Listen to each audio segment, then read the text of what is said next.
አቤቱ ጌታ ሆይ ሕዝብህን አድን፣ ርስትህንም ባርክ። አቤቱ ጌታ ሆይ ሕዝብህን አድን፣ ካህናቱን ማክብር፣ ጠብቃቸው፣ እስከ ዘላለሙ ከፍ ከፍ አድርጋቸው። በአንድ ልጅ በጌታችንና በአምላካችን በመድኃኒታችን በኢየሱስ ክርስቶስ በክብር ደሙ የዋጀሃት ቤዛም የሆንካት ቅድስት ቤተ ክርስቲያንህን ጠብቃት።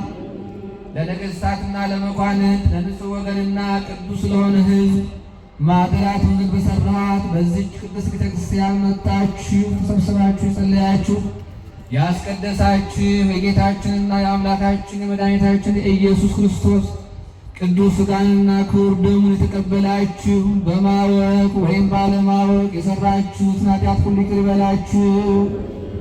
ሥጋ መለኮት ስለሚባል ሥጋው የሕግና የሥርዓት ደም ስለሚሆን ደሙ የአሸናፊ እግዚአብሔር ልጅ በድንጋሌ ሥጋ በድንጋሌ ሕሊና ሕትምት የማርያም ልጅ ኢየሱስ ክርስቶስ ባለፈው ይቅር ይበላችሁ፣ በሚመጣው ይጠብቃችሁ ለዘላለሙ።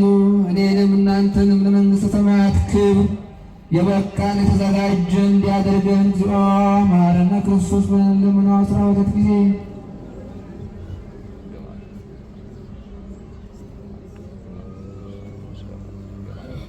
ስለ እናቱ ስለ እናታችን ስለ ቅድስተ ቅዱሳን ስለ ድንግል ማርያም ብሎ እንዲለመነን